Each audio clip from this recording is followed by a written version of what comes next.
মানুষ কোথায় কি পাবে এবং এই প্রাপ্তি তার কিভাবে ঘটবে।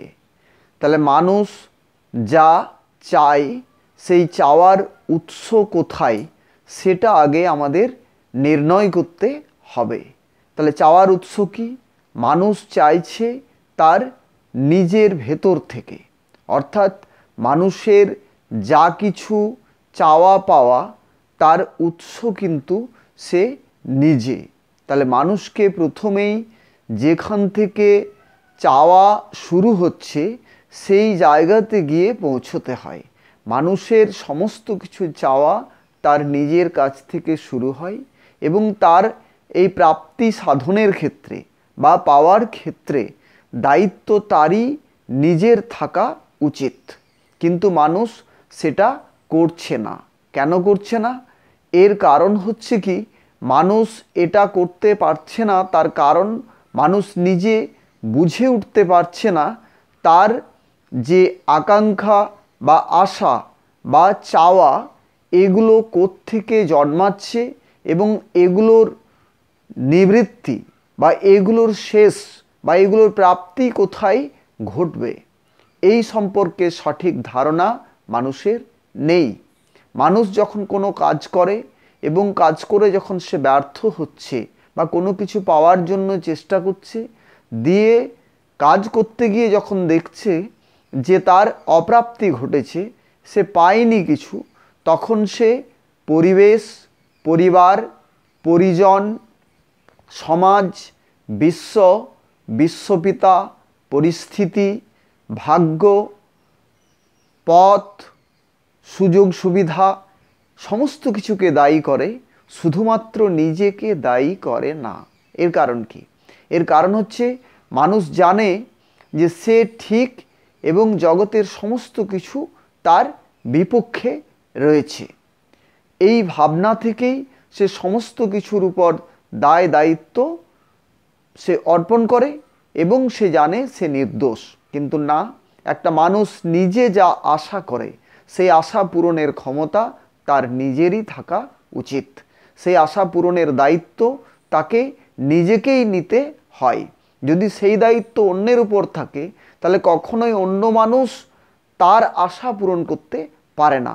কারণ আশা যেখান থেকে এসেছে, অর্থাৎ আশার যা উৎস, আকাঙ্ক্ষার যা উৎস, চাওয়ার যা উৎস, সেই উৎস থেকেই তার সমাধান সম্ভব। তাই মানুষ যেখানে যা করে তা নিজের জন্যই করে, কিন্তু সে বোঝাতে চায় যে সে অন্যের জন্য করছে। কেন? কারণ নিজের সম্পর্কে তার সম্যক ধারণা বা সঠিক ধারণা নেই বলে।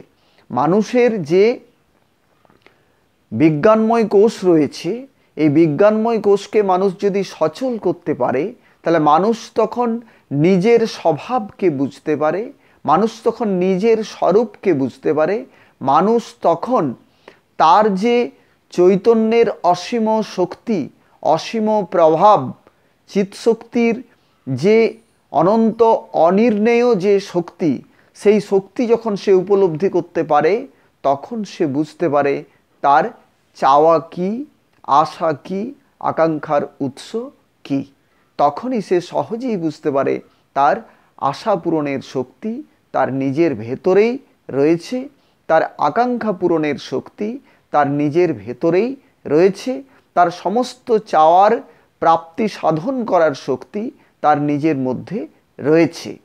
তখনই মানুষ বুঝতে পারে যে সে যা করছে তা নিজের জন্য করছে, নিজের প্রয়োজনে করছে এবং পরবর্তী ক্ষেত্রে নিয়ন্তার যে ব্যবস্থা, নিয়ন্তার যে উদারতা, মহানুভবতা, এই সমস্ত ঐশ্বর্য যখন সে উপলব্ধি করতে পারে তখন সে তার চৈতন্যের পরিচিতি লাভের পরে সমস্ত আত্মীয়দেরকে কিভাবে কেমন রাখা উচিত, আত্মীয়দেরকে ভালো রাখার যে ইচ্ছা, সেই ইচ্ছাও বা সেই আশাও তার ভেতর থেকেই আসে। তখন সে আত্মীয়দের জন্য কাজ করে।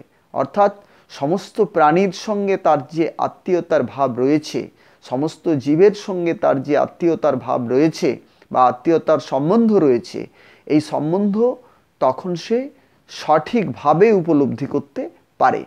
তখনই সে আত্মীয়দেরকে ভালো রাখার জন্য সচেষ্ট হয়, যত্নশীল হয়। তার এই প্রযত্নর কারণ কি? তার এই প্রযত্নেরও কারণ হচ্ছে ওই তার অন্তরাত্মার যে আত্মীয়দের প্রতি দায়িত্ব এবং কর্তব্য, সেখান থেকেই সে এই কাজগুলো করে চলে। তাহলে মানুষ যা চাইছে তা তার ভেতর থেকেই সেই চাওয়ার পূরণ সম্ভব, বাইরে সম্ভব নয়। তার জন্য তাকে কী করতে হয়? তার জন্য তাকে ত্রিসত্য যুক্ত হতে হয়, ত্রিবোধে যুক্ত হতে হয়।